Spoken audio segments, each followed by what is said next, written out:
Welcome dear rockers. कैसे हैं दोस्तों आप सभी। जरा सोच कर देखिए कि एक बड़े हाईवे प्रोजेक्ट का कंस्ट्रक्शन चल रहा है और अचानक जमीन की खुदाई के वक्त मिट्टी के अंदर से एक रहस्यमय कंकाल बाहर निकल कर आ जाए। यहीं से शुरुआत होती है 2026 की बेहद डार्क और सस्पेंसफुल क्राइम थ्रिलर सीरीज। कहानी के सेंटर में है एसआई मूसा रजा, एक ऑनेस्ट और सख्त पुलिस ऑफिसर जिसे पनिशमेंट पोस्टिंग पर मदुराई भेजा गया है। पर किस्मत उसके हाथों में इस सनसनीखेज केस की फाइल थमा देती है। एक ऐसी डेड बॉडी जिसकी कोई पहचान नहीं, एक ऐसी जगह जहां कोई सबूत नहीं और एक ऐसा भ्रष्ट सिस्टम जो इस सच्चाई को हमेशा के लिए दफन करना चाहता है। तो क्या एक अकेला ईमानदार ऑफिसर इन ताकतों से लड़कर उस अनजान कंकाल के कातिल तक पहुंच पाएगा? बहुत ही खतरनाक चक्रव्यूह से दिखाई गई ये मूवी। तो कहानी को बिना स्किप किए चलिए शुरू करते हैं। सीरीज की शुरुआत होती है एक गांव का सीन दिखाया जाता है पहले, जहां पर दो बंदे तालाब के अंदर आपस में लड़ रहे होते हैं और उसके बाद एक बंदा अंदर से हथियार बाहर लेकर आ जाता है। शायद उसने सामने वाले को मार दिया, ऐसा हमें लगता है, लेकिन सच्चाई हम आगे जानेंगे। इसके बाद हमें न्यूज के जरिए बताया जाता है कि सेंट्रल गवर्नमेंट एक हाईवे बनाना चाहती है, लेकिन स्टेट गवर्नमेंट इसके खिलाफ है, वो परमिशन नहीं दे रहे। पर सेंट्रल गवर्नमेंट ने तो ठान ली है कि हम तो हाईवे बना कर ही रहेंगे, इसलिए सेंट्रल गवर्नमेंट के सारे नेता वहां पहुंच जाते हैं जहां पर हाईवे बनना है। जेसीबी वगैरह लाई जाती है ताकि खुदाई शुरू की जा सके, लेकिन काम उसी टाइम रोक दिया जाता है क्योंकि खुदाई करते ही अंदर से कंकाल बाहर निकल कर आ जाता है और पूरे मीडिया में खबर फैल जाती है। सेंट्रल गवर्नमेंट सीधे स्टेट गवर्नमेंट पर आरोप लगाती है कि ये हाईवे ना बने, इसीलिए स्टेट गवर्नमेंट ने ऐसी घटिया हरकत की है। और फिर ये केस देखते देखते हाई प्रोफाइल बन चुका होता है क्योंकि इसमें गवर्नमेंट खुद फंस रही है। इसके बाद हम मिलते हैं रजा से, और जैसा कि मैंने ऑलरेडी आपको बता दिया वो बहुत ही सख्त और ईमानदार है, तो उसी की वजह से वो बार बार पनिशमेंट पोस्टिंग का शिकार हो जाता है। मतलब कहीं भी उसको भेज दिया जाता है, कोई भी हार्ड से हार्ड काम देकर उसको जल्दी सॉल्व करने को कहते हैं, वरना ट्रांसफर या सस्पेंड होगा, ऐसी बातें ऊपर से उसके लिए बोली जाती है। तो अभी जो ये केस चल रहा है गवर्नमेंट वाला, इसको कोई भी लेने के लिए तैयार नहीं होता क्योंकि कंकाल 2-3 साल पुराना है,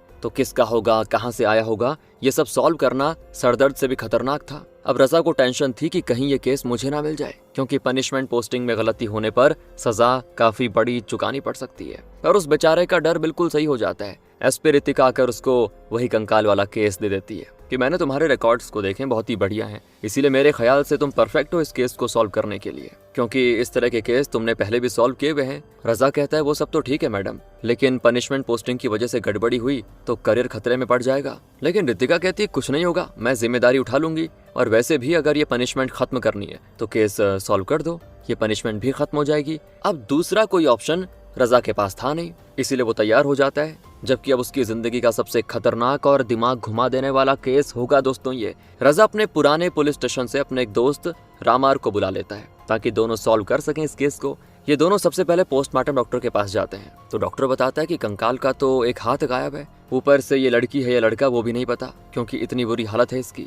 लेकिन हाँ, इस कंकाल के ऊपर ह्यूमन वेस्ट के कुछ टुकड़े मिले हैं, मतलब जहाँ पर एक कंकाल था वहाँ कभी ना कोई नाला या पाइपलाइन रही होगी। ये सुनकर रजा सबसे पहले उस कंकाल वाली जगह की सारी हिस्ट्री निकालता है, जिससे उसको पता चलता है कि करीब 2.5 साल पहले वहां पर कुआं हुआ करता था, फिर बाद में सेप्टिक टैंक में बदल गया वो, इसीलिए कंकाल पर ह्यूमन वेस्ट है। अब रजा रितिका से परमिशन लेकर खुदाई शुरू करता है ताकि क्या पता कुछ और भी चीजें मिल जाएं। अब दोस्तों यहाँ से थोड़ा फ्लैशबैक में जाते हैं। यहाँ पर हम जाली काटो गेम खेलते हुए कुछ लोगों को देखते हैं, वही बुल को कंट्रोल करने वाला गेम। तो इस गेम का सबसे बड़ा प्रो प्लेयर होता है मनी नाम का बंदा, वो हमेशा से जीतता हुआ आया है और आज भी उसी की टीम ये मैच जीत जाती है। इसके बाद मनी अपने दोस्तों के साथ पार्टी करने चला जाता है। अब उसके दोस्तों में 2 सबसे खास दोस्त शामिल है, एक रुद्रा और दूसरा सुरेश। ये 3 दोस्त हमेशा एक साथ रहते हैं और इनकी दोस्ती की पूरे गांव मिसाल देता है। साथ ही हम नीला नाम की लड़की को भी देखते हैं, वो यूट्यूब पर मनी के गेम का वीडियो देख रही होती है। असल में क्या है ना, मनी को बहुत ही पसंद करती है, लेकिन वो कभी उससे मिली नहीं। बड़ी मुश्किल से मनी का नंबर ढूंढती है और रात को उसे फोन लगा देती है, पर मनी तो उसको पहचानता नहीं, कैसे पहचानेगा यार, पहली बार तो नीला ने फोन किया है। लेकिन नीला के लिए अच्छी खबर ये होती है कि नंबर बिल्कुल सही मिल गया है उसको। अब दोस्तों मैं जरा आपको थोड़े और कैरेक्टर से मिलवा देता हूँ। तो अब हम मिलते हैं विनबा और उसकी दोस्त पूर्णी से।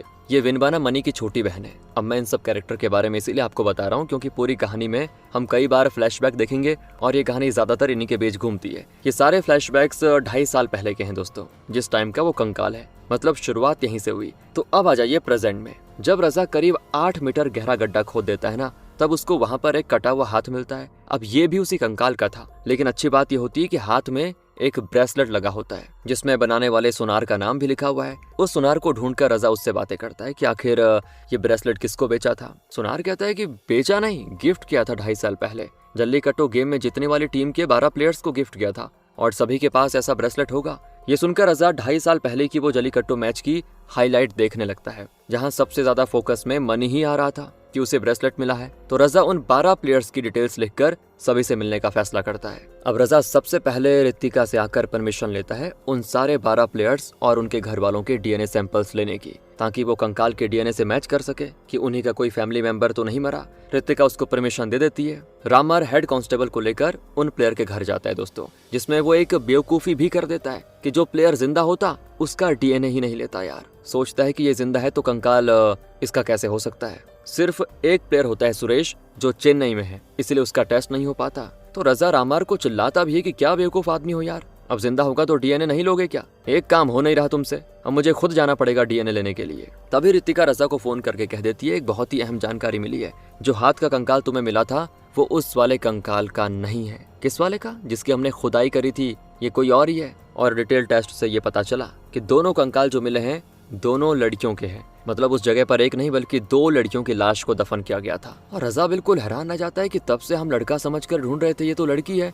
इसीलिए रजा खुद अकेले जाता है वही प्लेयर्स के घर पूछताछ करने, और उसकी तलाश उसे मनी के घर पर लेकर जाती है। अब यहाँ पर आने पर एक बुढ़िया जो मनी के गाय बैल का ख्याल रखती है ना, वो बताती है कि मनी तो यहाँ नहीं मिलेगा, वो तो जेल में है अपनी बहन और गर्लफ्रेंड की हत्या के आरोप में। उसकी माँ पागलों की तरह यहाँ वहाँ भटकती रहती है। मनी से मिलना है तो जेल जाना होगा। और रजा यहाँ पर हैरान कि अपराधी तो ऑलरेडी जेल में है। इसलिए रजा इंस्पेक्टर सेल्वम से मिलने जाता है, जिसने मनी का केस हैंडल किया था। तो सेल्वम बताता है कि केस तो वैसे अभी भी ओपन है, क्योंकि कंकाल हमें नहीं मिले थे। सबूतों के बिना पर हमने उसको जेल में डाल दिया था, लेकिन अब उसको आजीवन कारावास हो जाएगा। बेचारी गर्लफ्रेंड का पिता और भाई दोनों परेशान है इंसाफ के लिए। ऐसा इंसान है वो मनी, जिसने अपनी बहन तक को नहीं छोड़ा, बताओ, उसको भी मार डाला। लेकिन क्यों मारा, रीजन तो सेल्वम को भी नहीं पता दोस्तों। ना ही इतनी दूर हाईवे वाली जमीन पर छुपाने का वो रीजन जानता है कि कंकाल को वहां क्यों छुपाया गया। इसीलिए रजा मनी का डीएनए लेने का फैसला करता है। अब दोस्तों आ जाइए दोबारा से फ्लैशबैक में, जहां मनी और नीला धीरे धीरे बात करते करते थोड़ा दोस्ती में आ जाते हैं, और वो दोस्ती प्यार में बदल जाती है।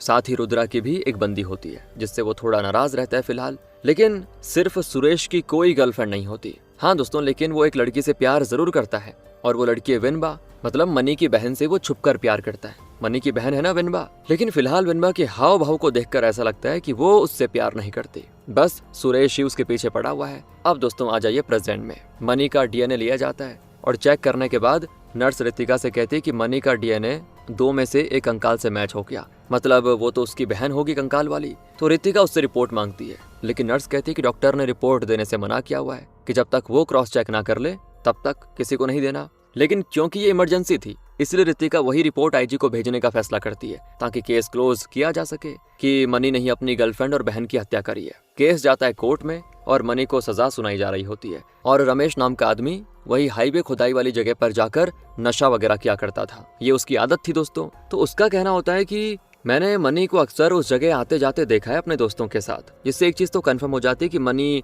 उस जगह को जानता था पहले से, मतलब हाईवे वाली जगह को। तो क्या पता उसने उस जगह दफनाया हो लाश को, और इसके बिना पर मनी को आजीवन कारावास हो जाता है। लेकिन फिर भी मनी कहता है कि मुझे अपनी सफाई में कुछ भी नहीं कहना। ये देखकर रजा बिल्कुल हैरान कि ये कोई एक्सप्रेशन क्यों नहीं दिखा रहा है और क्या छुपा रहा है ये। लेकिन वो क्या ही कर सकता था दोस्तों, मनी जेल चला जाता है। लेकिन रजा जैसे ही घर आता है ना कि केस सॉल्व हो गया, टीवी पर आती न्यूज कि मनी ने जेल में आत्महत्या करने की कोशिश की, और ये देखकर रजा बिल्कुल हैरान। अब रजा उस रमेश से आकर मिलता है जिसने बयान दिया था कि मैंने कंकाल वाली जगह पर मनी को देखा था, ये बयान था ना रमेश का। तो रजा जाता है उसके पास ये पूछने के लिए कि तेरे बयान देते टाइम मुझे ऐसा महसूस हुआ कि तू घबरा रहा है, ऐसा क्यों? मुझे सच बता दे वरना अंदर बहुत बुरा मारूंगा। ये सुनकर रमेश कह देता है कि सर मुझे कंफर्म नहीं पता कि वहाँ पर मनी अपने दोस्तों के साथ आया था या नहीं, मैंने उसको कभी नहीं देखा। मैंने तो बस सेल्वम सर को इतना बताया कि मैं वहाँ नशा करने जाता हूँ और बाकी लड़के भी आते हैं वहाँ पे। उन्होंने जानबूझकर मुझे ये बयान देने को कहा फिर, और मैंने वही कह दिया। सेल्वम सर ने इसीलिए बोला ताकि ये केस जल्दी सॉल्व हो जाए, तो मैंने भी सोचा केस जल्दी खत्म हो जाएगा, मैंने बयान दे दिया। और ये सुनकर रजा को इतना गुस्सा आता है ना इस पे कि तुम्हारे ये फालतू बयान की वजह से दूसरे की जिंदगी बर्बाद हो रही है, पता है तुम्हें? वो सीधे सेल्वम से आकर कहता है कि अरे आपको इतनी जल्दी पड़ी है क्या केस खत्म करने की, कि झूठे बयान के बेसिस पे किसी दूसरे को सजा दे रहे हो? तो सेल्वम कहता है कि अरे मनी ही अपराधी है, तुम कहीं से भी आकर मेरे पुराने केस को वापस चालू करोगे तो मुझे परेशानी नहीं होगी क्या? अरे मेरा रिटायरमेंट का टाइम आ रहा है, इसलिए मैं चाहता हूँ कि केस जल्दी खत्म हो जाए। रजा यहाँ पर समझ जाता है कि जितना आसान ये केस लग रहा है ना उतना है नहीं, हो सकता है मनी निर्दोष हो, सिर्फ उसको फंसाया जा रहा हो। अब रामार कहता है कि सारे सबूत तो मनी के खिलाफ ही हैं, केस भी क्लोज हो गया, अब कुछ नहीं हो सकता यार, अपने सर पे टेंशन मत ले, खत्म कर। लेकिन रजा ऐसा कभी होने नहीं दे सकता कि किसी बेकसूर को सजा हो जाए, इसीलिए वो केस की और अच्छे से तहकीकात करने का फैसला करता है। वो सबसे पहले मनी से मिलने जाता है कि वो ठीक ठाक है कि नहीं। उसने आत्महत्या करने की कोशिश की थी ना, तो किस्मत से वो बच तो गया था। अब मनी की माँ से पूछने पर वो कहती है कि मेरा बेटा निर्दोष है, वो कभी किसी की जान नहीं ले सकता।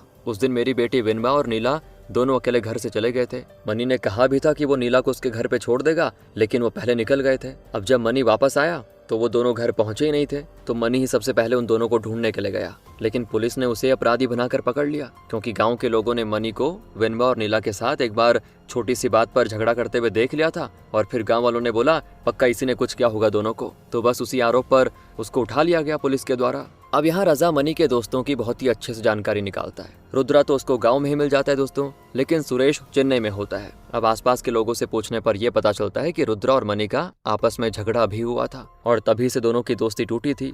रजा रुद्रा से कहता है कि किस बात को लेकर हुई थी तुम दोनों की दोस्ती खराब। तब रुद्रा के बताते हुए हम फ्लैशबैक में चले जाते हैं, जहाँ पर देखते हैं कि रुद्रा और उसकी गर्लफ्रेंड का झगड़ा बंद हो गया है फिलहाल तो, और दोनों बहुत ही हंसी खुशी रह रहे हैं। लेकिन एक दिन मनी को उसका एक दूसरा दोस्त फोन करके कहता है कि यार रुद्रा की गर्लफ्रेंड तो मेरे दोस्त से भी बात करती है, वो अच्छी लड़की नहीं है, एक साथ कई बंदों के साथ है वो। ये सुनकर मनी रुद्रा को सारी बातें बता देता है ताकि आगे चलकर रुद्रा को धोखा ना मिले। लेकिन ये सुनकर रुद्रा भड़क जाता है कि तू यार ये मेरी गर्लफ्रेंड के बारे में क्या बकवास कर रहा है, वो अच्छी लड़की है। और बस लड़की की वजह से दोनों झगड़ा कर लेते हैं। गांव वाले फिर उनका झगड़ा रुकाते हैं। अब दोस्तों प्रेजेंट में आ जाइए। रजा के पास रुद्रा के खिलाफ सबूत तो है नहीं, लेकिन फिर भी वो उसको धमका कर जाने देता है कि गांव से भागने की कोशिश मत करना, दिक्कत हो जाएगी, आइंदा बुलाऊं तो आना पड़ेगा तुम्हें। इसीलिए रुद्रा तो पहले तो डर कर भाग जाता है, मतलब भागता ऐसा है कि जैसे जान बच गई हो। अब रजा मनी से आकर मिलता है और कहता है कि मुझे पता है तुम कुछ छुपा रहे हो, सच्चाई बता दो यार, क्यों फालतू की सजा ले रहे हो, कुछ नहीं होगा तुम्हें अगर सच्चाई बता दोगे तो।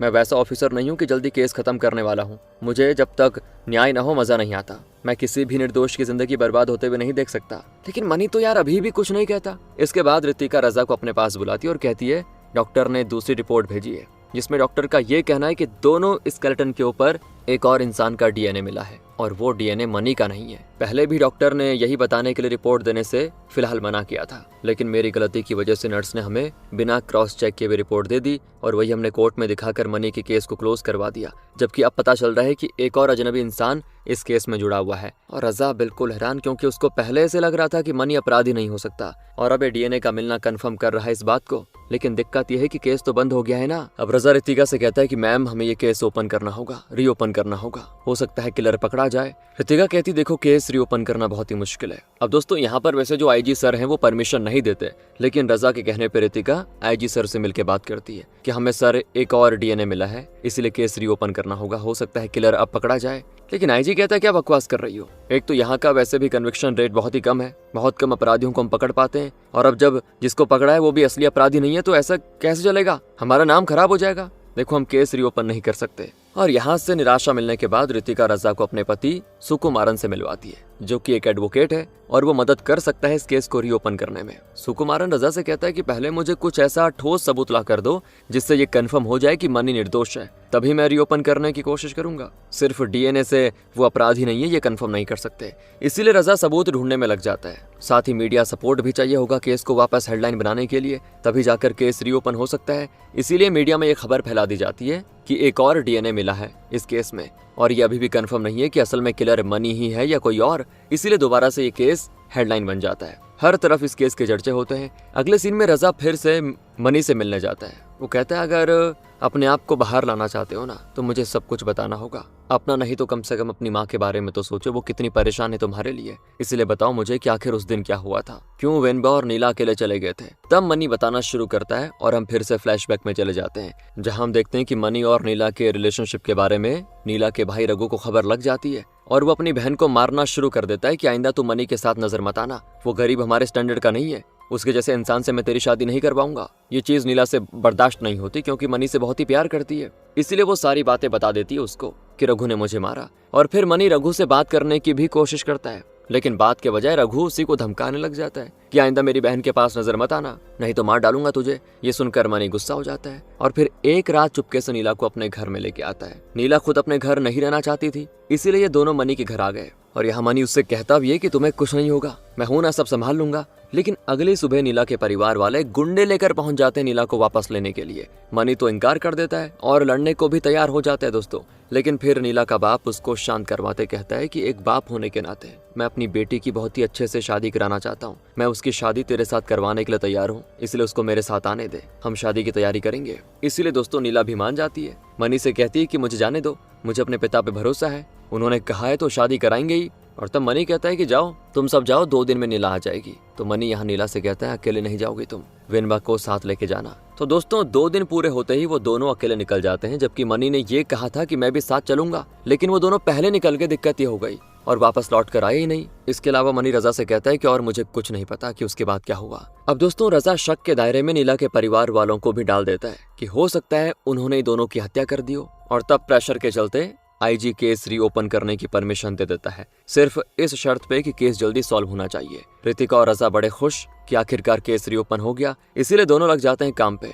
रजा नीला के परिवार वालों का भी डीएनए आखिरकार ले लेता है ताकि जो उनको डीएनए मिला था उससे मैच करवा सके। साथ ही रुद्रा और सुरेश का भी लेना था, लेकिन सुरेश अभी भी चेन्नई में है। उसकी माँ कहती है कि कल तक तो आ जाएगा, मैं आपके पास भेज दूंगी उसको। लेकिन जब कल तक सुरेश स्टेशन नहीं आता तो रजा खुद सुरेश के घर पे जाता है। पता चलता है कि उसका घर तो लॉक है और सुरेश के साथ उसकी माँ भी भाग गई। इसीलिए रजा टीम तैयार करता है और सारे कैमरास चेक करके सुरेश की माँ को ढूंढने में लग जाता है। बड़ी मुश्किल से वो हाथ लगती है जहाँ साथ में सुरेश भी होता है। रजा कहता है भाग क्यों रही थी? तो सुरेश की माँ कहती कि मेरा बेटा विनबा को पसंद करता था, लेकिन उसके मरने के बाद से सदमे में चला गया, कब से उसका इलाज करा रही हूँ। अब मुझे लगा कि वापस विनबा के बारे में सुनेगा तो टेंशन में आ जाएगा, इसलिए मैं उसको लेके जा रही थी। और रजा को बातों पर पूरा यकीन तो नहीं होता, लेकिन फिर भी वो डीएनए लेकर अभी के लिए उनको जाने देता है। अब एक बार फिर से हम फ्लैशबैक में जाते हैं, जहाँ ज्यादा फोकस होता है सुरेश पर कि वो तो विनबा का दीवाना हो जाता है दोस्तों।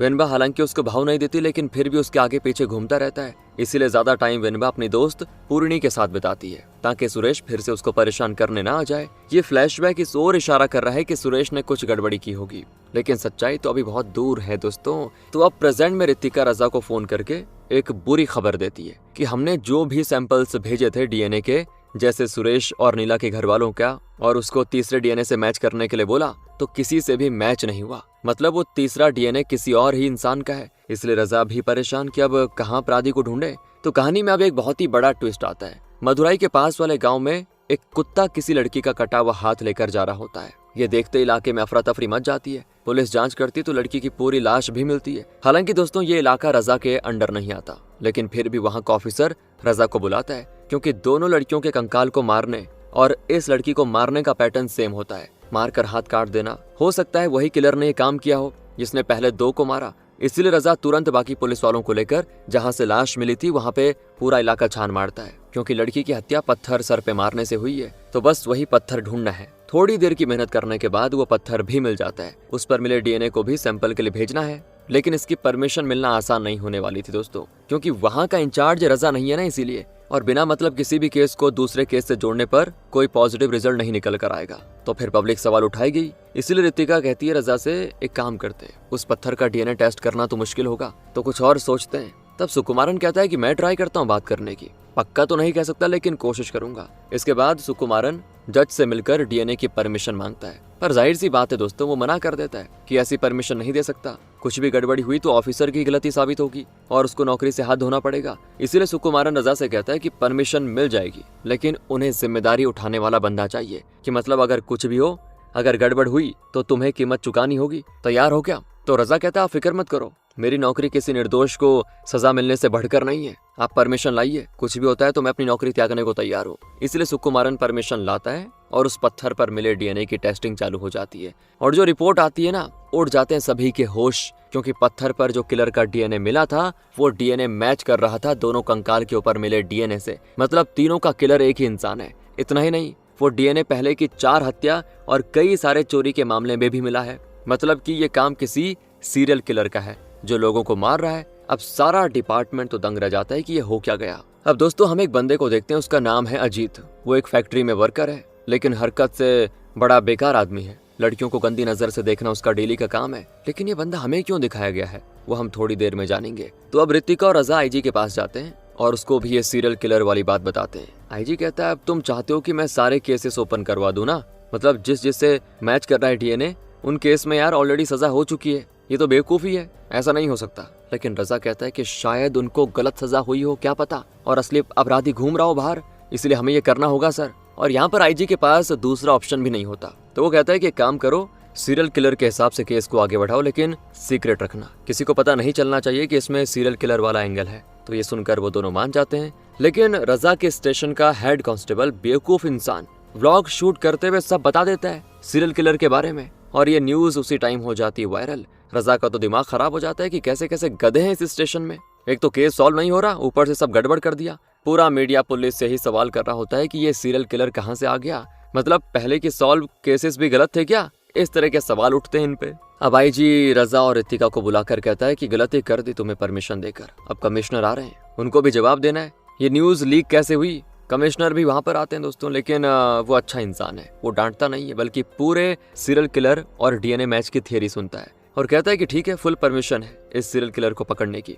जो चाहिए मांग लो, लेकिन ढंग से करो, और अगर ये केस सॉल्व हो गया तो हमारे डिपार्टमेंट के लिए अचीवमेंट है, मैं अपनी एक खास टीम तुम्हें दूंगा, वो भी साथ देंगी उस किलर को ढूंढने में, समझे। देखा दोस्तों कहां से कहां गया केस, लेकिन अभी तो और कई सारे ट्विस्ट बाकी हैं जो आपका दिमाग हिला देंगे। अब टीम तो मिल जाती रजा को, लेकिन घंटों रिसर्च और सीसीटीवी वगैरह देखने के बाद भी कोई क्लू नहीं मिलता। ऑलरेडी सॉल्व्ड केसेस के ऑफिसर को बुलाकर उनके इंटरव्यू ले जाते हैं, लेकिन कुछ हाथ नहीं लगता। तो ये बेवकूफ टीम कहने लग जाती है कि शायद काले जादू का काम लगता है, ये कोई आत्मा सभी को मार रही होगी। तो रजा कहता है कि आइंदा प्लीज ऐसी बकवास मेरे सामने बिल्कुल मत करना, एक तो टेंशन है इस केस की, ऊपर से तुम्हारी बकवास सुन के दिमाग खराब हो रहा है। अब जो किलर का डीएनए मिला था उसको एआई के जरिए एक इंसान की इमेज बनाते हैं, जो एक आदमी बनता है, वो किलर का चेहरा हो सकता है लेकिन कंफर्म नहीं दोस्तों। अब सीरियल किलर की बात चल रही है तो मनी को जमानत मिल जाती है, क्योंकि वो किलर नहीं है, किलर कोई दूसरा है, तो जमानत पर वो बाहर आ जाता है। फिर थोड़ी देर के बाद रजा को एक फोन कॉल आता है, जहाँ बताया जाता है कि किसी पुरानी भट्टी के अंदर एक लाश मिली है।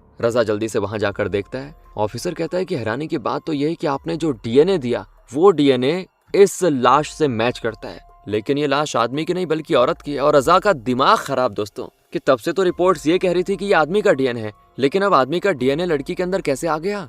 दोस्तों कमाल का ट्विस्ट आ रहा है। अब उस भट्टी से मिली जली लाश को पोस्टमार्टम के लिए भेजा जाता है। डॉक्टर भी यकीन नहीं कर पाते कि ये कैसे पॉसिबल है, ये जली हुई लाश लड़की की ही है, लेकिन इसका डीएनए टेस्ट लड़के वाला कैसे आ गया। अगर ये ट्रांसजेंडर होती और बाद में लड़का बना होता तो भी डीएनए बाय बर्थ लड़की का ही होता, लेकिन इसका डीएनए लड़के का कैसे हो गया, ये चीज समझ से बाहर है। टाइम दो थोड़ा, मैं और अच्छे से रिसर्च करता हूँ, ये बात डॉक्टर बोलते हैं। फिर डॉक्टर रिपोर्ट के बजाय सीधे लाश को देखने जाता है कि सच में ये लड़की ही है या लड़का है। तो शरीर से अच्छे से जांच करने के बाद भी नतीजा यही निकलता है कि ये लाश लड़की की है, लेकिन अंदर लड़के का डीएनए मिलना ये तो साइंस के हिसाब से भी इम्पॉसिबल है। वो लोग कह देते हैं कि हमारे तो हाथ खड़े हो चुके हैं भाई, हम कुछ नहीं बता सकते। तो रजा कहता है कि ऐसा नहीं कह सकते आप लोग, आपको कुछ तो करना होगा। लेकिन तब डॉक्टर बताता है कि एक छोटी सी मिस्टेक से भी इतने बड़े बड़े झटके देखने को मिलते हैं, लेकिन यहाँ पर मिस्टेक है या नहीं वो भी नहीं बता सकते। जो आंखों से दिख रहा है वो तो इम्पॉसिबल है, तो उस इम्पॉसिबल का जवाब कहाँ से दें हम। और तभी मिस्टेक सुनते ही रजा का दिमाग चमक जाता है दोस्तों।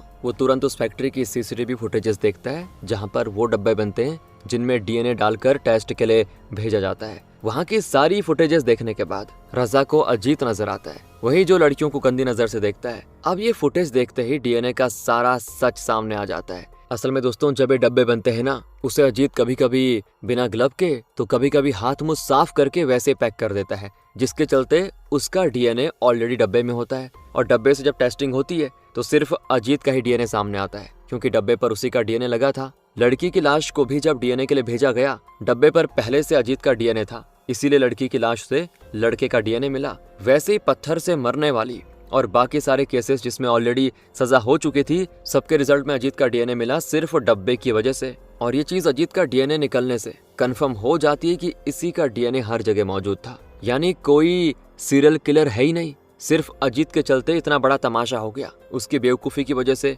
तो आईजी कमिश्नर सभी परेशान है कि ऐसी बेवकूफी कैसे हो सकती है। मीडिया सवालों की लाइन लगा देती है पुलिस के खिलाफ कि कैसे कैसे ऑफिसर्स भर के रखे हुए हैं, इतनी भी समझ नहीं है क्या।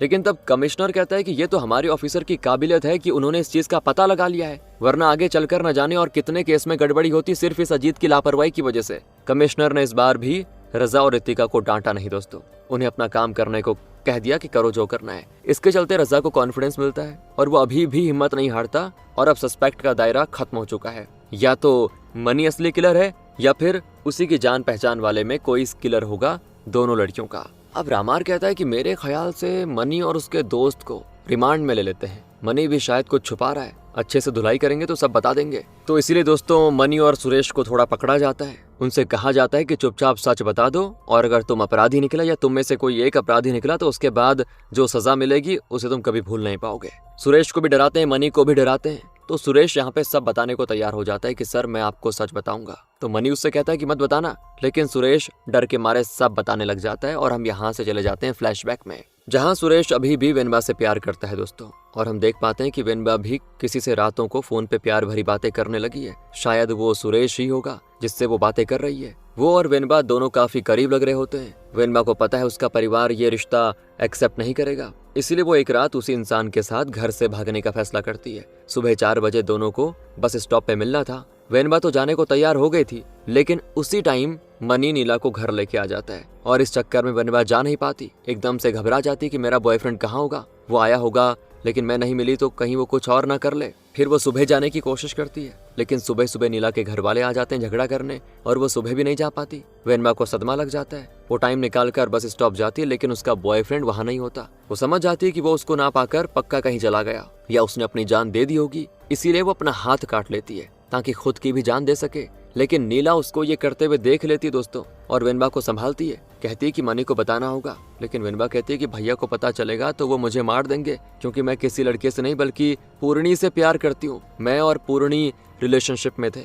उसने घर से भागने का फैसला कर लिया था, लेकिन जब मैं बस स्टॉप नहीं पहुंची तो शायद उसने आत्महत्या कर ली होगी, इसलिए मैं भी मरना चाहती हूँ। ये जानकर नीला हैरान हो जाती है कि ये क्या कह रही हो। वेनबा को पता था कि सुरेश उससे प्यार करता है, लेकिन एक दिन सुरेश वेनबा और पूर्णी को एक साथ किस करते हुए देख लेता है, जिससे सुरेश का दिल टूट जाता है कि ये क्या हो गया। अब वेनबा को ये भी डर है कि अगर सुरेश ने मनी को सब बता दिया तो गड़बड़ हो जाएगी। अगले ही दिन दोस्तों मनी घर आते ही एकदम बौखलाया हुआ होता है, मानो वो लड़ाई करके आया हो, और वो आकर चिल्लाता है कि वो नीला का भाई रघु मेरी बहन के बारे में क्या क्या बकवास बातें कर रहा था रे, कि वेनबा लड़की से प्यार करती है, उसके साथ भागने वाली थी, इसलिए मैं उससे लड़के आ गया कि मेरी बहन के बारे में ऐसा क्यों बोला। और तभी नीला की हालत खराब हो जाती है। वो उसको सारी बातें बता देती है कि देखो वेनबा तुम्हें बताना चाहती थी, लेकिन वो डर रही थी कि तुम्हें अगर सच्चाई पता चली तो तुम उन दोनों के बारे में यानी वेनबा और पूर्णी के बारे में गुस्सा करोगे। फिर वेनबा ने अपना हाथ काट दिया, उससे बहुत खून बह रहा था। फिर मैंने अपने भाई को बुलाया ताकि वो वेनबा को हॉस्पिटल लेके जा सके, लेकिन मुझे नहीं पता था कि रघु तुम्हें सब बता देगा।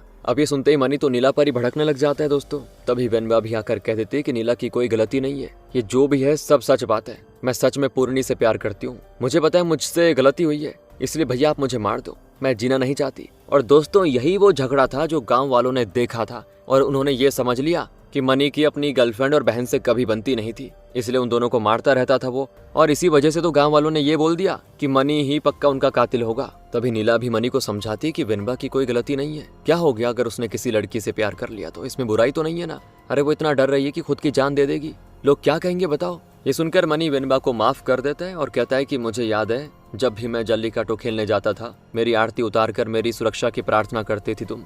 एक बहन जो मेरे लिए हर समय प्रार्थना करती है, उसकी जान मैं कैसे ले सकता हूँ। और फिर वो अपना वही ब्रेसलेट वेनबा को पहना देता है और कहता है कि तू चिंता मत कर, मैं पूर्णी को ढूंढ लाऊंगा और तुम दोनों को मिलवाऊंगा। अब इतना कहकर मनी सुरेश को ढूंढने निकल जाता है कि आखिर उसने वेनबा से प्यार कैसे किया, क्यों परेशान किया मेरी बहन को। लेकिन मनी को देखते सुरेश वहां से भागने लग जाता है और पीछा करते करते मनी एक पुराने घर पर आता है। यहीं पर दोस्तों सुरेश ने पूर्णी का अपहरण करके रखा था। उसको लगा था कि पूर्णी के चलते ही मैं उससे प्यार नहीं कर पाऊंगा यानी वेनबा से, तो उसने सोचा पूर्णी को ठिकाने लगा देता हूँ तो वेनबा मेरी हो जाएगी। और फिर यहाँ पर मनी सुरेश को बहुत ही अच्छे से सबक सिखाकर पूर्णी को उसके घर छोड़ देता है। यहाँ तक तो सब ठीक था। और दोस्तों जो हमने मूवी की शुरुआत वाली लड़ाई देखी थी ना, वो भी इसी फ्लैशबैक में रिवील होती है कि वो रघु और मनी की लड़ाई थी, जब रघु ने वेनबा के बारे में गलत कहा था, लेकिन लड़ाई में दोनों बच गए थे, मतलब कोई मरा नहीं था। और अब प्रेजेंट टाइम पर मनी रजा से कहता है कि इसीलिए मैं चुप था और खुद सजा काटने के लिए तैयार था, ताकि आगे चलकर अगर केस बढ़ा तो मेरी बहन का नाम खराब होगा।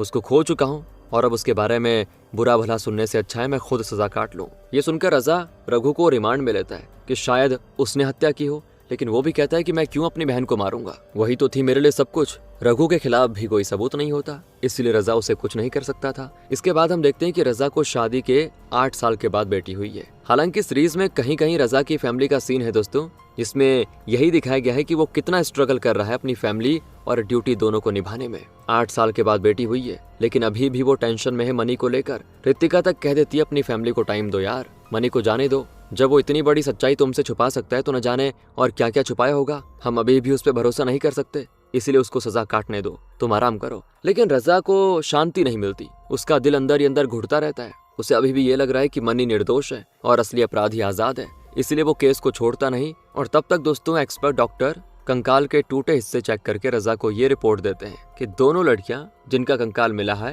उन्हें घास काटने वाली हथियार से काट कर मारा गया। इसलिए रजा एक बार अंधेरे में तीर मारने के लिए मनी, उसके दोनों दोस्त और नीला के परिवार सभी के वहां जाने का फैसला करता है कि क्या पता हत्या का हथियार घर में ही छुपा हुआ हो, क्योंकि हम अपराधी को जितना होशियार समझते हैं वो कभी कभी उतना ही बेवकूफ होता है। हो सकता है हथियार किसी के घर में मिल जाए, उस तरह का मतलब घास काटने वाला। तो रजा शुरू करता है सुरेश के घर से। उसी ने पूर्णी का अपहरण किया था, तो हत्या जैसा काम भी वो कर सकता है उम्मीद है। तो घर पर हथियार तो नहीं, लेकिन एक फैमिली फोटो मिलती है जिसमें रमेश नजर आता है। वही रमेश जिसने कोर्ट में झूठा बयान दिया था कि उसने कंकाल वाली जगह पर मनी को देखा था स्टार्टिंग में दोस्तों। और पता है वो रमेश कौन है? असल में सुरेश का मामा है। तो अब जब ये सुरेश का मामा है तो फिर वो नशा करने के लिए उस कंकाल वाली जगह पर, जो कि यहाँ से बहुत ही दूर है, वहाँ क्या करने जाता था? सोचने वाली बात है। पहले तो लगा था हमको कि रमेश वहीं के आसपास का लोकल आदमी होगा, लेकिन अब जब पता चल रहा है वो रजा का मामा है, तो वो इतनी दूर नशा करने जाता था क्यों?